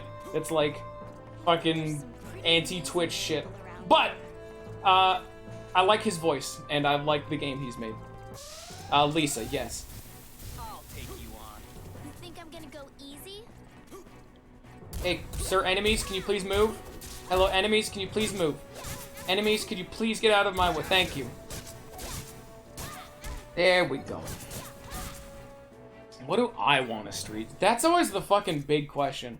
I so fucking heavily flip-flop from day to day. I don't know what I want to stream. It really is down to, like, what I'm feeling on the very specific day. Some days it's Live a Live again, some days it's Skies of Arcadia again, sometimes it's Thousand Year Door, sometimes it's what was in the mystery box last time, and is honestly what I'm kind of inclining towards right now still, which is in the mystery box, and I won't tell you. I will say, though, it was in the mystery box that said it included a Megami Tensei game, so there you go. And so a lot of people will be pissed at that particular option and not vote for it, but it'll be on the poll. It's not... It might be Nocturne. It might not be Nocturne, but it might very much so be Nocturne. Oh my god, Nocturne's so fucking good, dude.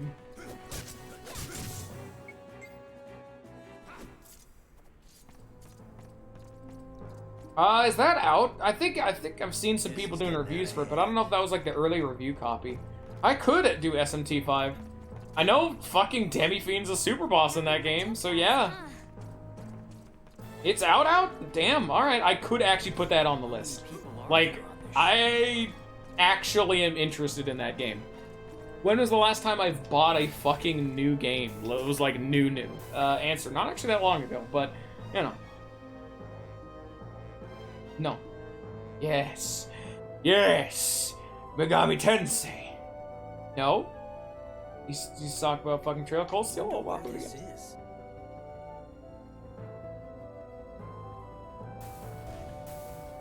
Maybe it was a pre-release kind of thing? Guys, we're here. I didn't even know we were on fucking floor 100. Win the or finish the battle in 18 seconds without abilities or items. I can do that.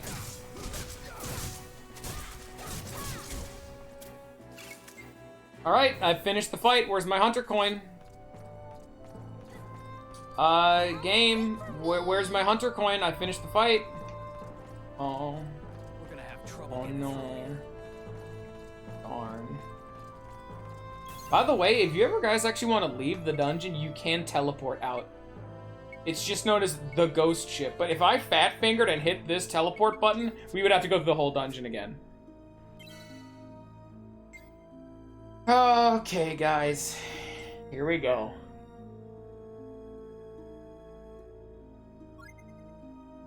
Floor 100. Lollifant, Fours, Scion, and, yeah. But, like, honestly, without... Oh, the gold's gone. Without any influence, what do you want to stream me play? That's what I'm always curious to hear. Aside from what I normally play, just what would you want to see? Like, you know?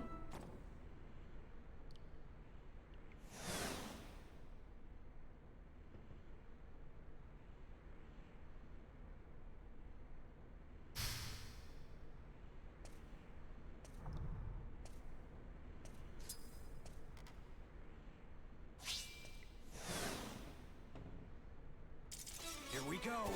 It's Seed. See if you can take us. How do you not know who Seed is? This is the one boss in the game we've never been able to fight. We never beat this fucking guy without cheating. It's meant to be like a big dramatic fight because this is the first time you're able to actually fight Seed legitimately. The only time you ever fight Seed is when you're fucking Star King drugged the hell up.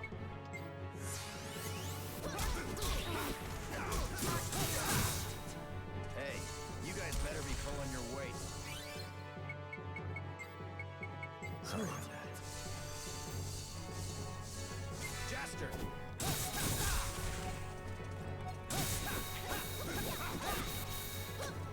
God, I hate his flippy shit.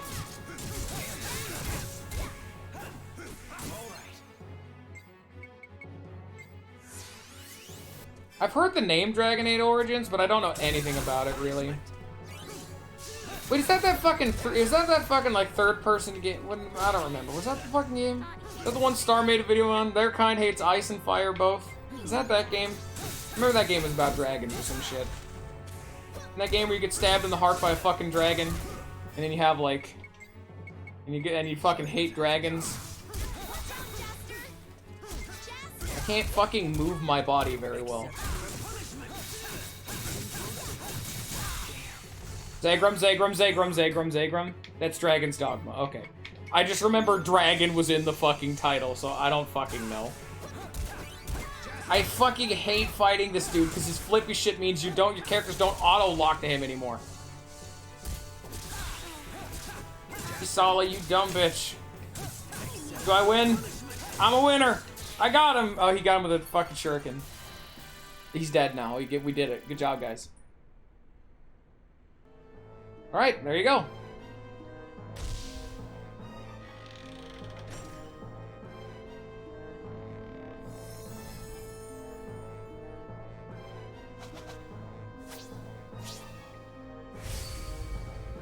Nice. Because what else would you have expected for her ultimate armor? And now the thing we're actually here for.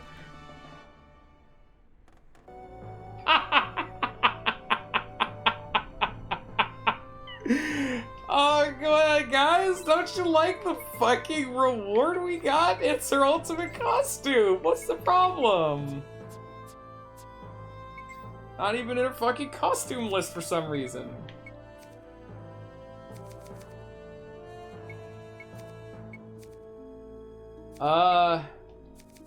There it is.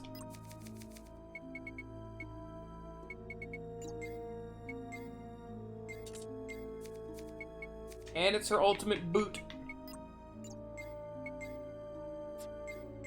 Which is 314 compared to 314 as well. So it's...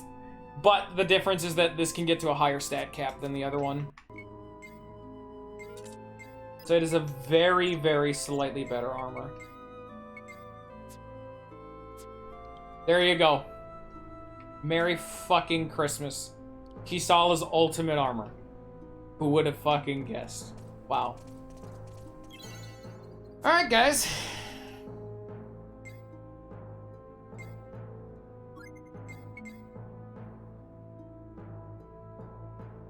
Oh shit, that's the wrong button. That's the real not right button.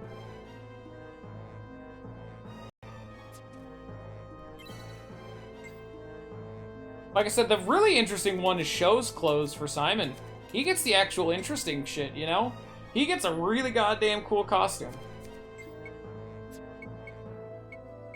Hello, Walhart. You know, Walhart's feeling a little hungry. What if I just... What if I fed him this? What do you think would happen if I just fed him this instead of, you know... What if I just... Nice. He's perfect now. He's the ultimate bug, dude. Alright, there it is. Playthrough's over. Good job, guys. We did it.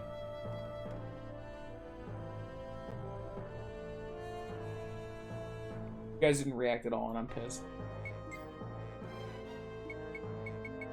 Yeah, we're back at the normal-ass ghost ship. Wow, fucking there you go. So here's the real question. So we have the ultimate bait. Where do you guys think I put it? Because remember, we have to put that royal fruit into a bug trap, which are, by the way, on Zerard that we need to go get to.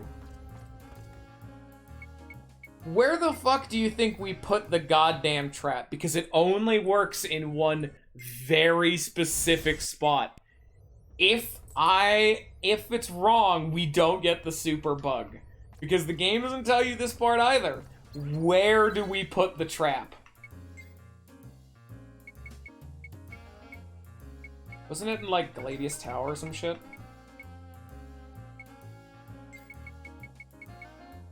Where the fuck are my bugs?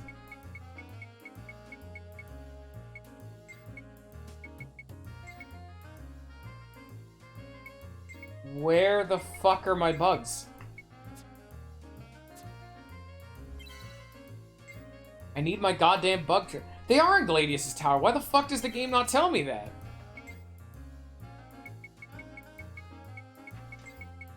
Because you're supposed to see it on the fucking minimap. There should be like a little flashing sun symbol saying that's where your bug things are.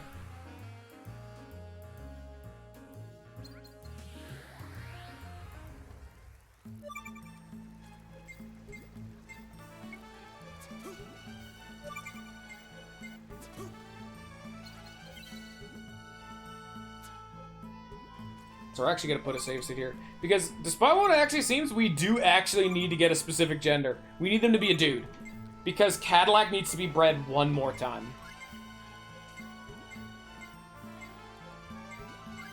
Hey, how long we gotta stand around here? God damn it.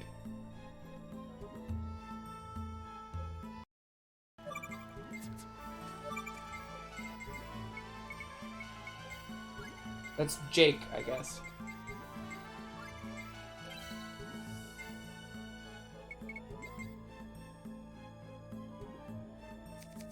There we go.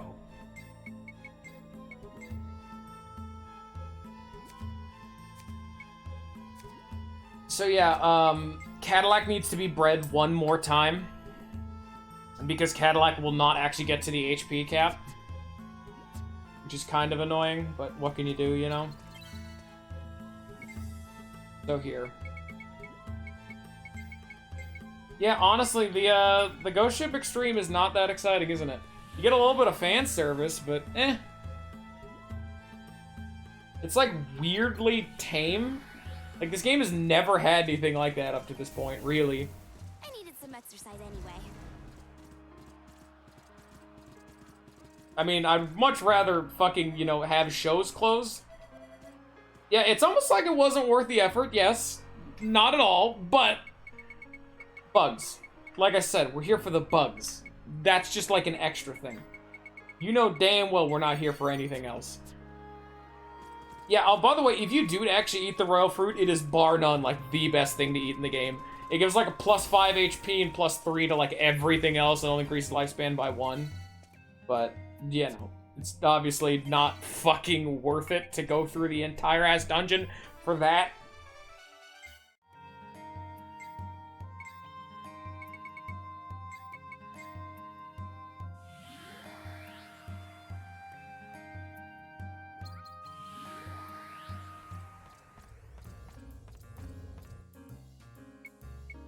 But you were kind of right, Scion. We do need to go to Mother's place.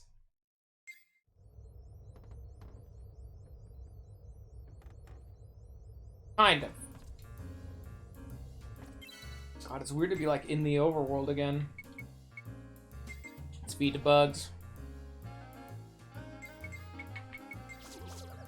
I guess we can go shunt Toadie into a fucking corner somewhere. If we really wanted to, because we never need to fuse anything again. So... I'm not gonna do that, because it's a dickhead thing to do, but I could.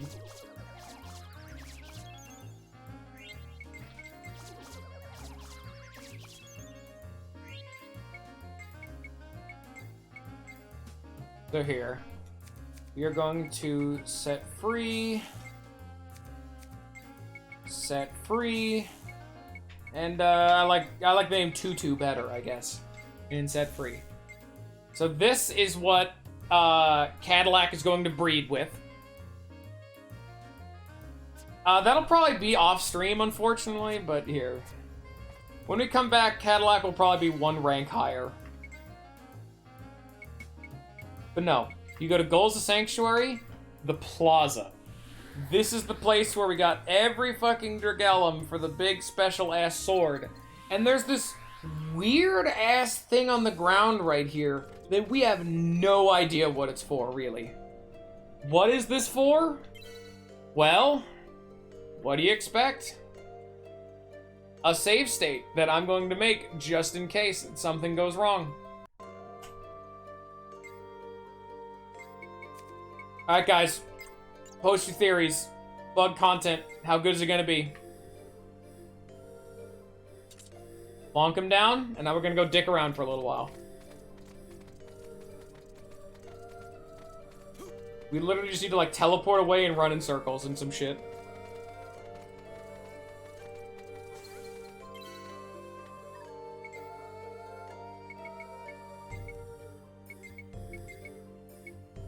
Here, you know what? We're gonna walk past the damn bridge again. I mean, we need to wait for the bug to be caught. Like, we can't just, like, it doesn't just spawn in.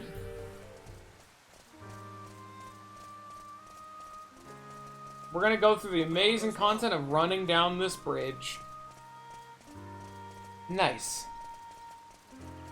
Ah, yes. Streaming content.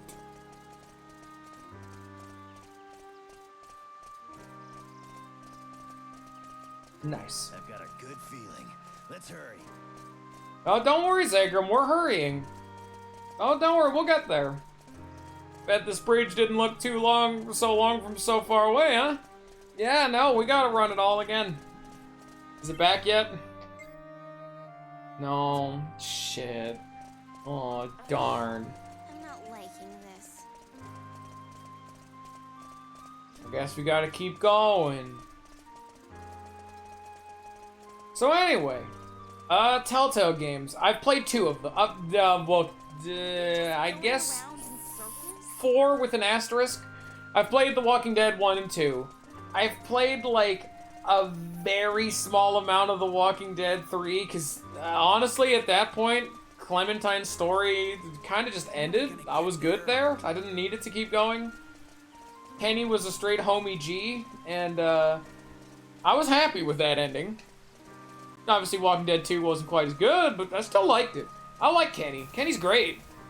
We aren't here Quite damaged and not a great person, but he's a great person. You know what I'm saying? You feeling it?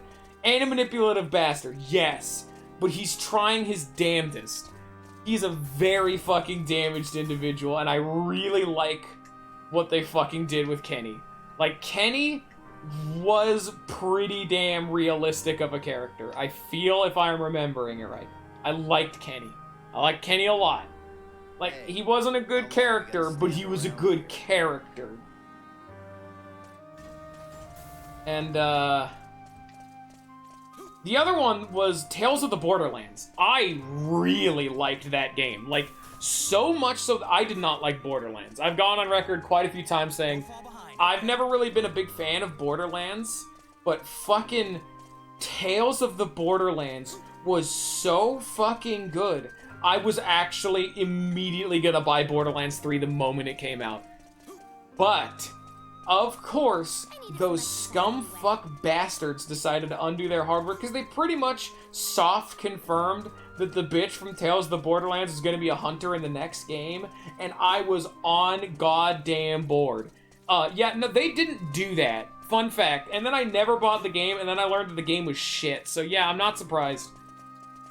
I remember they also made those characters, like, non-existent in that game. Despite the fact that we had, like, an actual cast of genuine people who could have been Vault Hunters. The fucking loader bot that became, like, a super robot, that could have been one hunter. The lady with the gun with the multiple barrels, that could have been a Vault Hunter. She would add, like, such an interesting, like, fighting style. She's not good in combat. That would have been, like, an interesting way of doing, like, a character. I didn't even like Borderlands 2 was the thing. I genuinely wanted to get Borderlands 3 just so I could experience the story of these characters more. I liked them that much. It was just a good game. I wanted more of it. So, and then I didn't get that. Like, Reese, I remember barely being a fucking character. And I don't remember what the, like, female protagonist's name was, but wasn't she just, like, not in the game at all? Didn't they just, like, cut her and, like, almost everyone from Tales of the Borderland? And Reese is, like, barely mentioned? Yeah, that's horseshit.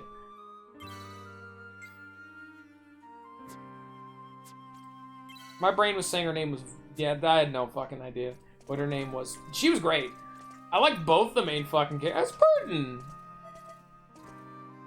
Yo, Burden's good. Good on him. I'm literally just doing laps until the fucking bug shit's done, by the way. Like, that, before everything about the blue-haired bitch, who is fucking awful, that game was already soiled for me because they spat in the face of the promises of another dev company. Like, fucking Tales of the Borderland is as canon as it gets, and they just shat on its dreams, and I'm just like, I'm not gonna respect a company that does that shit. I never came to Borderlands. I was the one fucking dude who never came to Borderlands for the gameplay. I never liked Borderlands for the gameplay. I came to Borderlands because I really liked the stories of the characters in the world. Like, even before Tales of the Borderlands, that was the thing that drove me through it. I listened to all the dialogue, I did all the side quests just to see more of the plot and the characters. It has a great world, and no, I'm not allowed to have that. Fuck! I don't like looter shooters. Diablo, but it's a shooter? I don't like Diablo altogether, but now it's gun? I don't know. But it had good characters, and that's what I liked. Damn it. I gotta shit on my balls like that, huh?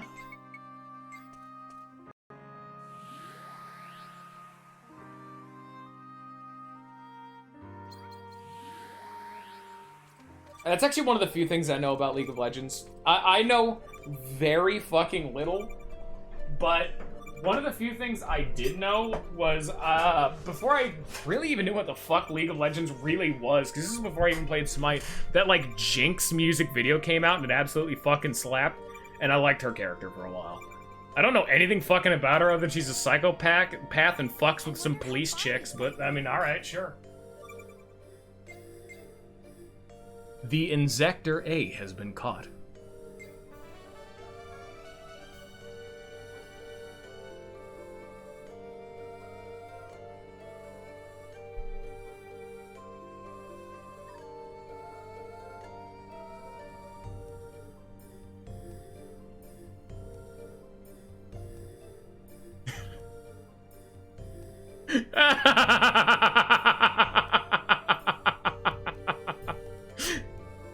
That was a meme I made months ago to show to fucking Ninja. Holy shit, dude. Fucking Dark Emperor.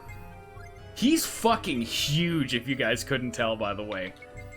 Like, look how fucking massive he is. Holy shit. Roachimus. Also, he's a dude. That might be a problem. We might need to undo this timeline. Fuck. I need to undo this timeline. He's a thick-ass boy.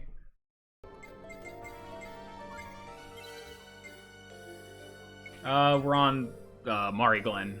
The plaza. That's Roacheser. No, that's not right. We need a chick.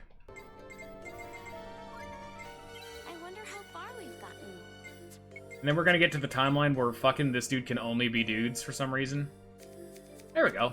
Now it's just Roach the Fourth. Its dark masks invites anyone nearby into the depths.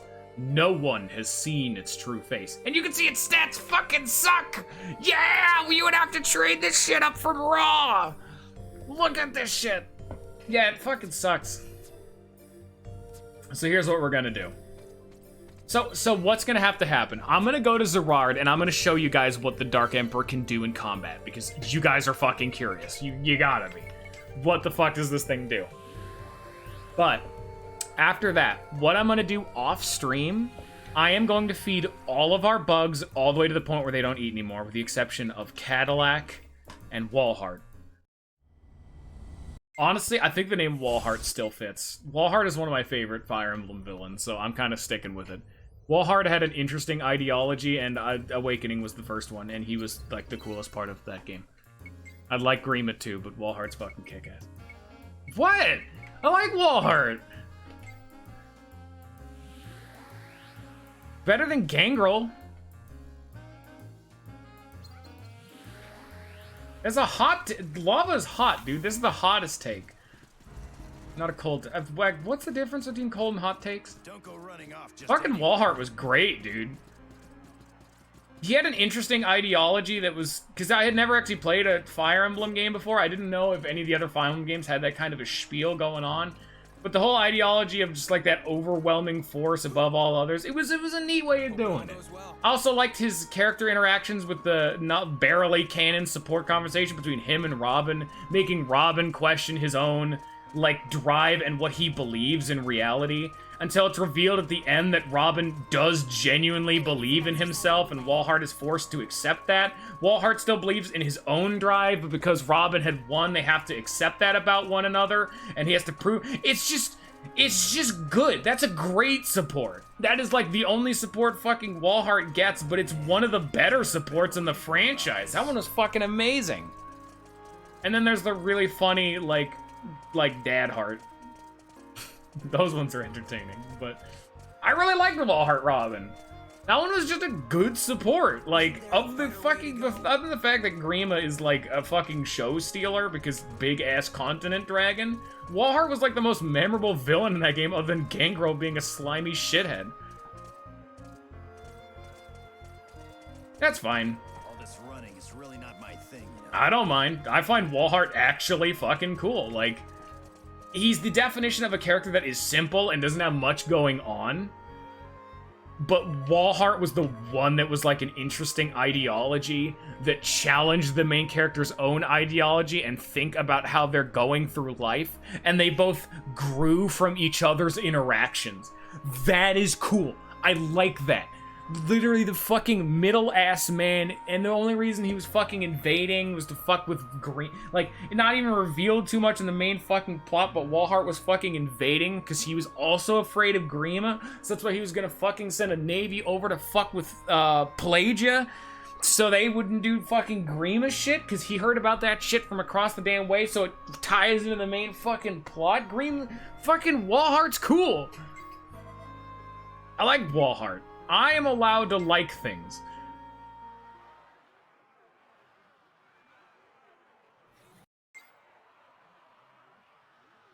I'll not say that he was great, but I just liked him. I know he wasn't that good, but that's not what I care about, you know? I've never been about that life.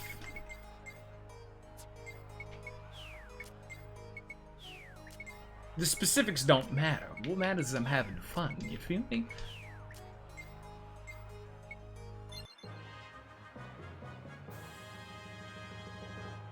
He's a fucking thick lad. This time, I'm gonna win. Do you guys see anything unique? Do you guys see anything weird about our little boy? Is there anything odd with this picture?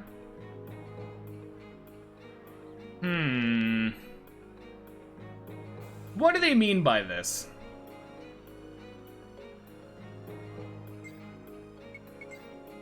The Emperor's Rage.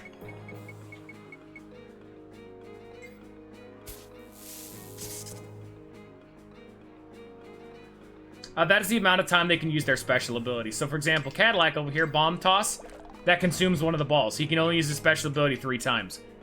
Dark Emperor can fucking just zap a bitch as many times as he want.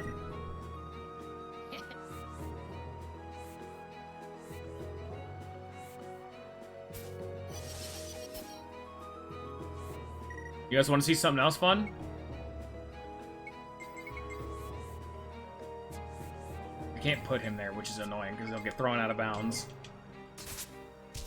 His basic attack is a knockback, which can knock them out of bounds and knocks them down. He is a literal 5x5 ranged artillery with infinite use. His basic attack is a knockback, knockdown.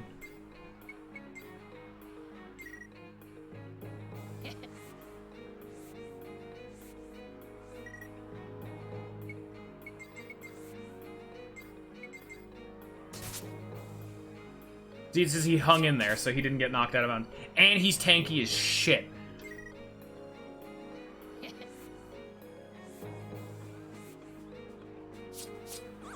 The enemy ISO is kind of stupid, so they're just gonna keep going for my king. They're gonna ignore our fucking big boy.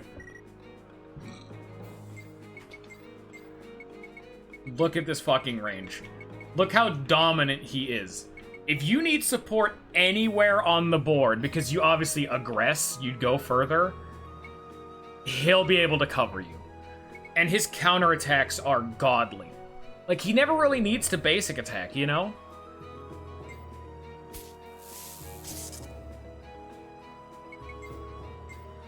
This is the king. He is the best insector. Like, without fail. The only thing he cannot do is AoE. That is literally the...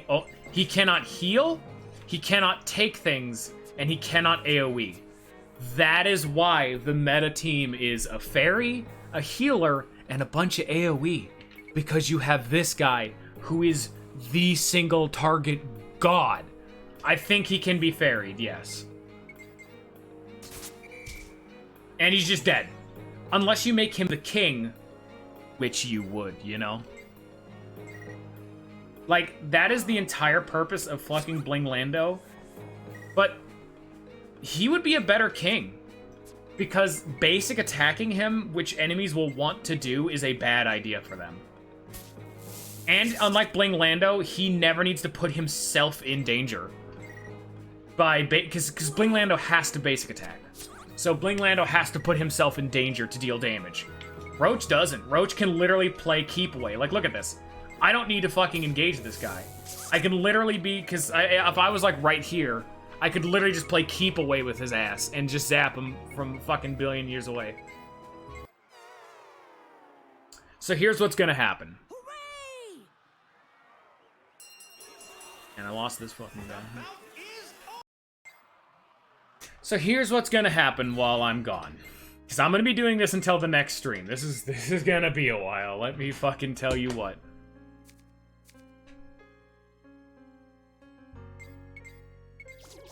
Here, I'll put Tutu over in their own fucking bin. So what's gonna happen is that I don't need to feed this guy anything. None of what I feed Roach matters. I'm literally just gonna feed him Sanchez fruit until they get to adult and they'll be fine. But what's more relevant is I'm going to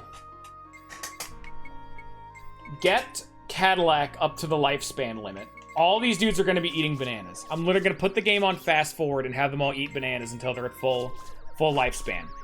Then I'm going to breed Cadillac and Walhart with the boy. So that way the new boy, our Dark Emperor, will carry over Walhart's stats. Which is this. Which he will be at capped HP. Feed the bugs bananas! Yeah! Dylan, you're not here for this. Get out of here. Actually, here's a good question. Have you ever seen someone actually get to the end of the bug content in this game? Because that's what I'm doing next stream. I got this boy, and I'm literally explaining what I'm gonna have to do off stream to be able to finish this.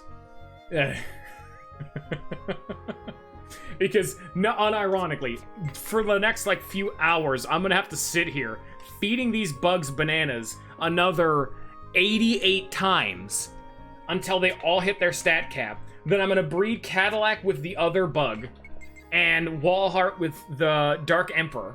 Then when they get there, I'm going to grind the new Cadillac and the new Walhart up to ace level. Then I'm going to feed them again. This is going to take hours of just...